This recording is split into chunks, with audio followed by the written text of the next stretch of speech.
अस्सलामुअलैकुम रहमतुल्लाहि व बरकातहू। आज अतीक कमाल साहब का इंतकाल हो गया है और इसी वजह से हम मौलाना उमरैन चौक में इनके कुछ जो साथी हैं अतीक कमाल के, ये कुछ उनके बारे में कुछ बोलना चाहते हैं। आज अतीक कमाल जो है हमारे दरमियान में नहीं है। अल्लाह उनके जन्नत फिरदौस में आला से आला मकाम दे और मालेगांव के अच्छे खासे लीडर थे वो, और अल्लाह उनको करोड़ करोड़ जन्नत फिरदौस में आला से। मैं शहरियान को ये बात बताना चाहता हूँ कि आज 1 मार्च शहर अजीज़ के मशहूर व मारूफ आलिम दीन हज़रत मौलाना मौलवी उस्मान साहब के पोते कमाल हजरत के लड़के साथी निहाल अहमद साहब, मौलाना हिलाल अहमद साहब, मौलाना अफजाल साहब के भतीजे अतीक कमाल साहब का आज इंतकाल हुआ। शहर अजीज़ के ये एक बेबाक लीडर थे, बेबाक रहनुमा थे, जो शहर मालेगांव की आवाम के लिए नहीं बल्कि पूरे हिंदुस्तान के अंदर जहाँ कहीं भी जुल्म व ज्यादती या किसी भी तरीके से कोई ऐसा गलत काम होता था तो ये उनके खिलाफ एहतजाज करते रहे और अपनी आवाज़ को बुलंद करते रहे। ये अतीक कमाल अभी पिछले 6 दिसंबर के मौके पर मालेगांव शहर के अंदर पुलिस डिपार्टमेंट की तरफ से एक नोटिस दी गई 149 की कि आप शहर के अंदर निकल करके कोई भी तरीके से एहतजाज ना करें, लेकिन ये बेबाक लीडर थे और बेबाकी के साथ उन्होंने नोटिस को कबूल करते हुए भी शहर के अंदर निकले, काली पट्टी लगा करके रोड पर उन्होंने अजान दिया और एहतजाज दर्ज किया। इसी तरीके से एनआरसी के मामले में भी अतीक कमाल साहब पेश रहे। मुस्लिम पर्सनल लॉ बोर्ड का 3 तलाक का मामला आया, उस वक्त भी ये बेबाकी से खड़े रहे और शहर अजीज के लिए और मुल्क के लिए जब भी कोई ऐसी आफत और मुसीबत आती रही उस वक्त तो अतीक कमाल साहब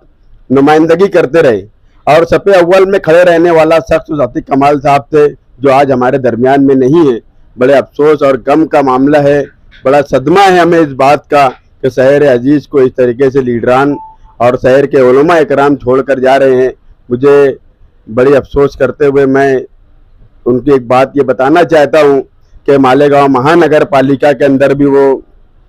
अपोजिशन में रह करके उन्होंने शहर की नुमाइंदगी की, चाहे वो रोड का मामला हो, चाहे गटर का मामला हो, चाहे किसी भी तरीके का ठहराव का मामला हो। अगर वो गलत होता था तो वो उसको बाकायदा हॉल में चिल्ला करके रोकते थे, उनके अंदर ये जुर्रत, ये ताकत थी, ये लीडर थे वो। और साथी निहाल अहमद साहब ने उनको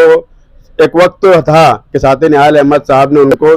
मालेगांव शहर के अंदर स्कूल बोर्ड चेयरमैन भी बनाया था और वो साबिक कारपोरेटर भी थे और लोक संघर्ष समिति के बैनर थे। लोग बिजली के मसाइल पर अभी पिछले कुछ दिन पहले ही उन्होंने बिजली के मसाइल पर डोटोक अल्फाज से हुकूमत हिंद को चैलेंज करते हुए कहा कि बलती हुई बिजली के खिलाफ उन्होंने अपनी आवाज़ को बुलंद किया था। ऐसा शख्स और ऐसा खादिम और ऐसा लीडर अगर शहर से रुखसत होता है तो शहर की आवाम के लिए बड़ा नुकसानदेह होता है, बड़ा नुकसान होता है। हम बड़े गम के साथ उनके अहले खाना को भी सब्र करते हुए ये तनकीद करते हैं कि अल्लाह का अम्र था, अल्लाह का फैसला था, आप इस फैसले पर, इस अम्र पर कायम रहे। मेरी जानिब से, रईस रहमानी साहब की जानिब से, सलीम कामरेड की जानिब से, मुजम्मिल अख्तराबाद की जानिब से मैं अहले खाना को ये तसल्ली देते हुए दुआ करता हूँ कि अल्लाह ताला मरहूम की मग़फ़िरत फरमाए, उनके दर्जात को बुलंद फरमाए, कब्र के अंदर सवाल जवाब को आसान फरमाए और उनके अहले खाना को खास तौर से मौलवी मोहम्मद हिलाल साहब, मौलवी अफजाल साहब और सलमान कमाल साहब, लुकमान इंजीनियर साहब और शहर अजीज़ के मुस्तकीम डिग्नेटी साहब, सानहीन साहिबा, सादा मैडम साहिबा और तमाम अहले खाना को मैं जमीयत उलमा मालेगांव हल्का नंबर 1 के जनरल सेक्रेटरी होने की हैसियत से गुलाब पार्क को जाफर नगर अख्तराबाद की जानिब से आपके इस पूरे गम में हम भी शरीक हैं और अल्लाह ताला से दुआ करते हैं कि आपको भी अल्लाह ताला बेहतरीन सब्र अता फरमाए और अल्लाह ताला इसको बेहतरीन बदला अता फरमाए। मैं आखिरी में यही कहना चाहूँगा कि ऐसे लीडरान की शहर को ज़रूरत थी, ऐसे लीडरान शहर में आए और शहर का विकास और शहर की तरक्की करे। अल्लाह ताला उनके तमाम अमाल को कबूल फरमा करके आखिरत में ज़कीरा अता फरमाए, जन्नतुल फिरदौस में आला मुकाम नसीब फरमाए। अतीक कमाल के जाने के बाद से शहर के अंदर एक गम का बड़ा माहौल हुआ है, पूरा शहर गम में है। मैं अतीक कमाल के लिए दुआ गो हूँ कि अल्लाह ताला उनकी बाल बाल मग़फ़िरत फरमाए। आमीन सुम्मा आमीन।